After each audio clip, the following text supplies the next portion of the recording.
적정량의 고통 없는 삶은 성장 없는 삶과 거의 같지 않을까 생각할 정도입니다. 적당한 스트레스는 우리 인생에 꼭 필요한 것 같습니다. 고통스러운 과정을 잘 견디고 나면 엄청난 내공이 된답니다. 스트레스가 꼭 나쁜 것만은 아닙니다. 스트레스는 독이 아니라 득입니다. 켈리 맥고니걸의 영상이 당신의 인생의 수명을 늘려줄 것입니다. 시작합니다. If you've experienced relatively little stress, anyone? How about a moderate amount of stress? Who's experienced a lot of stress? Yeah, me too. I'm a health psychologist, and my mission is to help people be happier and healthier. But I fear that something I've been teaching for the last 10 years is doing more harm than good. And it has to do with stress. For years, I've been telling people stress makes you sick. It increases the risk of everything from the common cold to cardiovascular disease. Basically, I've turned stress into the enemy. But I've changed my mind about stress. And today, I want to change yours. Can changing how you think about stress make you healthier? And here the science says yes. When you change your mind about stress, you can change your body's response to stress. Now, to explain how this works, I want you all to pretend that you are participants in a study designed to stress you out. It's called the social stress test. You come into the laboratory and you're told you have to give a 5-minute impromptu speech on your personal weaknesses to a panel of expert evaluators sitting right in front of you. And to make sure you feel the pressure, there are bright lights and a camera in your face, kind of like this. And the evaluators have been trained to give you discouraging nonverbal feedback, like this.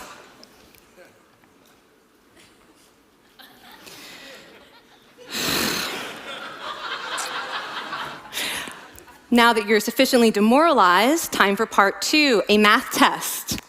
And unbeknownst to you, the experimenter has been trained to harass you during it. Now, we're gonna all do this together. It's gonna be fun, for me. Okay. I want you all to count backwards from 996 in increments of 7. You're gonna do this out loud as fast as you can, starting with 996. Go. Go faster. Faster, please. You're going too slow. Stop, stop, stop, stop. That guy made a mistake. We're gonna have to start all over again. You're not very good at this, are you? Okay, so you get the idea. Now, if you were actually in this study, you'd probably be a little stressed out. Your heart might be pounding, you might be breathing faster, maybe breaking out into a sweat. And normally we interpret these physical changes as anxiety or signs that we aren't coping very well with the pressure. But what if you viewed them instead as signs that your body was energized, was preparing you to meet this challenge? Now that is exactly what participants were told in a study conducted at Harvard University. Before they went through the social stress test, they were taught to rethink their stress response as helpful. That pounding heart is preparing you for action. If you're breathing faster, it's no problem. It's getting more oxygen to your brain. And participants who learned to view the stress response as helpful for their performance, well, they were less stressed out, less anxious, more confident. But the most fascinating finding to me was how their physical stress response changed. Now, in a typical stress response, your heart rate goes up and your blood vessels constrict like this. And this is one of the reasons that chronic stress is sometimes associated with cardiovascular disease. It's not really healthy to be in this state all the time. But in the study, when participants viewed their stress response as helpful, their blood vessels stayed relaxed like this. Their heart was still pounding, but this is a much healthier cardiovascular profile. It actually looks a lot like what happens in moments of joy and courage. Over a lifetime of stressful experiences, this one biological change could be the difference between a stress-induced heart attack at age 50 and living well into your 90s. And this is really what the new science of stress reveals, that how you think about stress matters. So my goal as a health psychologist has changed. I no longer want to get rid of your stress. I want to make you better at stress. And we just did a little intervention. If you raised your hand and said you'd had a lot of stress in the last year, we could have saved your life. Because hopefully the next time your heart is pounding from stress, you're going to remember this talk, and you're going to think to yourself, this is my body helping me rise to this challenge. And when you view stress in that way, your body believes you, and your stress response becomes healthier. Stress makes you social. To understand this side of stress, we need to talk about a hormone, oxytocin. And I know oxytocin has already gotten as much hype as a hormone can get.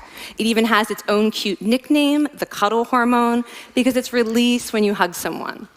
But this is a very small part of what oxytocin is involved in.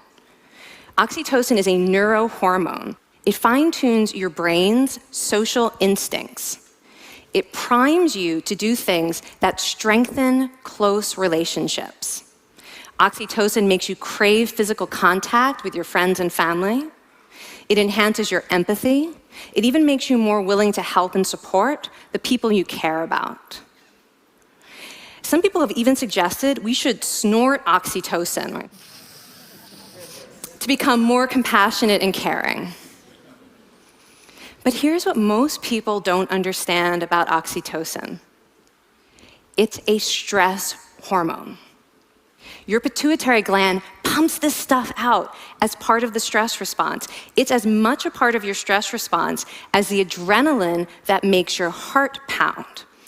And when oxytocin is released in the stress response, it is motivating you to seek support. Your biological stress response is nudging you to tell someone how you feel instead of bottling it up. Your stress response wants to make sure you notice when someone else in your life is struggling so that you can support each other.